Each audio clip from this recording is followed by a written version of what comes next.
நண்பர்களே, சினமன் அல்லது இலவங்கப்பட்டை இரத்த சர்க்கரை மற்றும் கொலஸ்ட்ரால் கட்டுப்பாட்டில் எப்படி உதவுகிறது என்பதை பற்றி இன்றைய உரையில் நான் உங்களுக்கு சொல்ல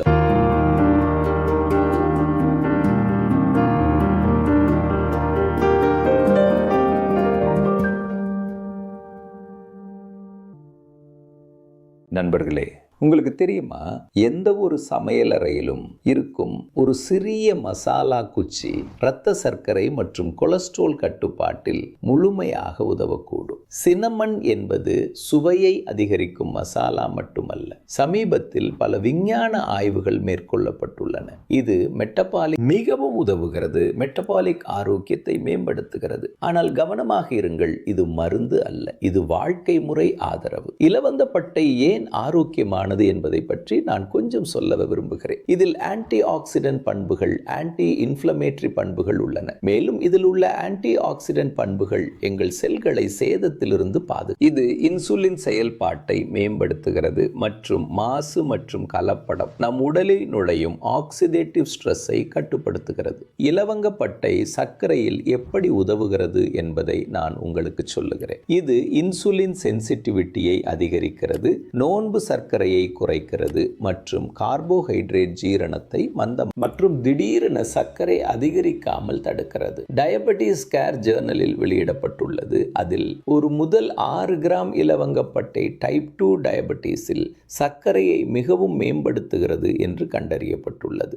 இதன் விளைவு மிக அதிகமாக இல்லை, மிதமான பக்க விளைவு உள்ளது. ஆனால் இது மருந்தின் மாற்றாக இல்லை, ஆனால் மருந்துக்கு ஆதரவாக செயல்படுகிறது மற்றும் இலவங்கப்பட்டை எல்டிஎல் கொலஸ்ட்ராலை குறைக்கிறது, ட்ரைக்ளிசரைடுகளை குறைக்கிறது. இவை இரத்த அழுத்தம் மற்றும் சர்க்கரை மற்றும் இதயத்திற்கு அவசியமானவை மற்றும் HDL-ஐ அதிகரிக்கிறது. Journal of American college of nutrition இதை கூறுகிறது. நீங்கள் இலவங்கப்பட்டையை முறையாக எடுத்தால் நான் நம்புகிறேன் பிரச்சனை சரியாகும். மொத்த கொலஸ்ட்ரால் மேம்படுகிறது. உங்கள் உடலில் இலவங்கப்பட்டையின் தாக்கத்தை மறக்காமல் நினைவில் கொள்ளுங்கள். இது அழற்சியை குறைக்கிறது, செயல்பாட்டை அதிகரிக்கிறது, சர்க்கரை உடைப்பை மந்தமாக்குகிறது, இரத்த குழாய்களை ஆக்சிடேட்டிவ் ஸ்ட்ரெஸ்ஸில் இருந்து பாதுகாக்கிறது, இரத்த சர்க்கரையை நிலைப்படுத்துகிறது, பிளே ஸ்டோர் கட்டுப்பாட்டில் உதவுகிறது. எவ்வளவு எடுக்க வேண்டும்? நான் உங்களுக்கு சொல்ல வேண்டும், ஒரு சிறிய டீஸ்பூன், அரை முதல் 1 டீஸ்பூன் எடுக்க வேண்டும். ஒரு முதல் 3 கிராம் தினமும் எடுத்தால் இது மிகவும் நல்லது. எப்படி எடுக்க வேண்டும் பாருங்கள். தால்சினி நீங்கள் பிங்க் செய்து எடுக்கலாம்.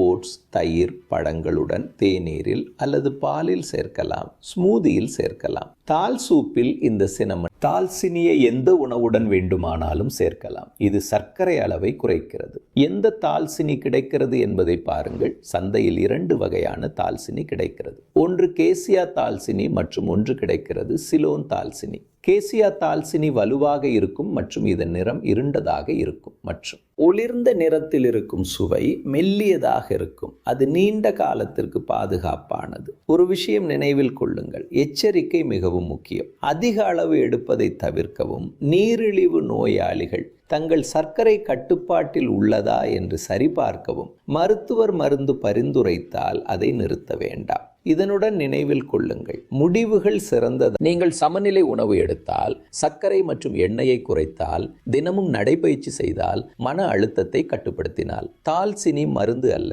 ஆனால் சரியான வாழ்க்கை முறையுடன் இது உங்கள் சர்க்கரை மற்றும் இதய ஆரோக்கியத்தை ஆதரிக்கிறது. எனவே தால்சினி கண்டிப்பாக எடுத்துக்கொள்ளுங்கள். நண்பர்களே, என் பெயர் டாக்டர் பிமல் சாஜே. இதய சிகிச்சை செய்கிறோம் நாங்கள், அறுவை சிகிச்சை இல்லாமல். பிளாஸ்டி இல்லாமல் இதய நோயின் உண்மையான காரணத்தை நாங்கள் குணமாக்குகிறோம். இது நோயை நிரந்தரமாக குணமாக்குகிறது மற்றும் தடைகளை மாற்றுகிறது.